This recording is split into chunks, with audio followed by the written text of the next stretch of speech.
The writing tip that I wanted to share with you guys, the Daily Stoic Emails by Ryan Holiday.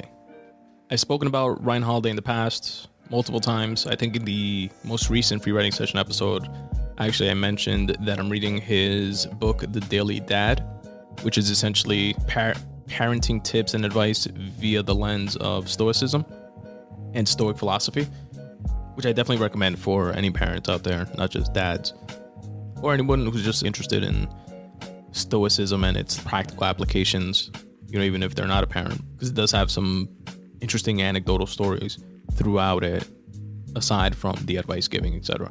But Ryan Holiday also has a newsletter called The Daily Stoic, and it's usually advice on how to live, how to be more kind and compassionate and living a more fulfilled life, and how Stoicism can help with those pursuits.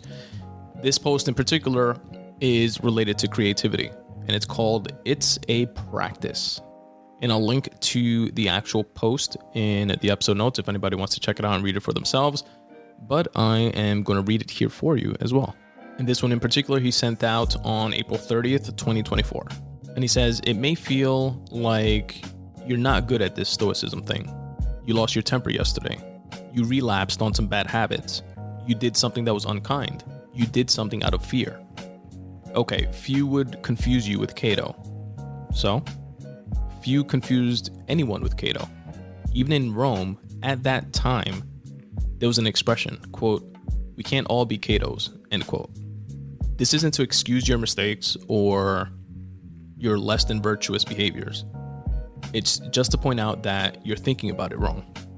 The great record producer Rick Rubin makes a helpful analogy in his book, The Creative Act.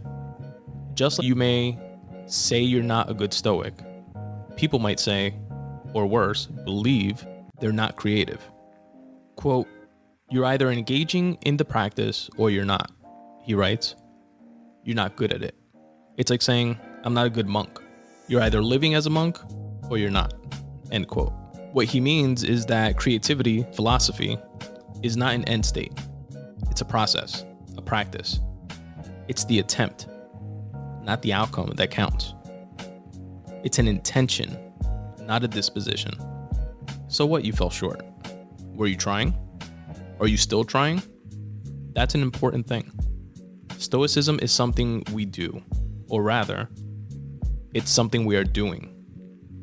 Every single day, we're trying. Every single day, we are putting the time in, the effort in, the intention in. We won't always be successful. We won't always live up to our standards. But what counts is that we don't quit. What matters is that we trust the process, that we respect the practice. Reading that just made me feel completely better about having such a shit writing record over the past few months. Now let me stop. I intended to write, so it's all good. You obviously can't take it to that extreme either, because then at some point you're lying to yourself, right? No matter how much I intend to write or want to write or want to plan to find time to write, in practical terms, I'm not writing as much as I need to be able to achieve the goals that I set for myself. But I definitely take from it the idea that creativity is a practice. It's not an end state. And I can't go extreme to the other side either of saying, oh, you haven't written 365 days out of the 365 days out of the year, you're a piece of shit, don't be a writer. You can't write anymore, you're not allowed, you're banned. That's not it either, obviously, right? And it's kind of like meditation in that way, where, when you're doing a breath exercise and doing some form of guided meditation, for example, and the idea is focus on the breath, and you'll inevitably start wandering in your mind. Your mind will start wandering and thinking about things. And there'll come a point where you realize that your mind is wandering. And the idea is that's going to happen no matter what. But when that happens, bring your focus and attention back to your breath and just focus on your breath. In and out, focus on your breath. So it's kind of like meditation in a way where you realize you are off the rails in terms of sticking to your creative practice. You haven't been sticking to it. You're off the path. But once you realize it, the idea is bring yourself back. Start focusing on the path. start trying to stick to your schedule to ultimately achieve your creative goals. And I think that's definitely a healthier approach than berating yourself on one side for not sticking to said goal, or being irresponsibly nonchalant on the other side with letting yourself off the hook when you don't stick to your goals. And speaking of meditation, something that I forgot to mention when I did a breakdown an episode or two ago of my experience doing the 5-borough bike tour this year. So if anybody's interested, definitely go back and listen to that episode. It was episode 260.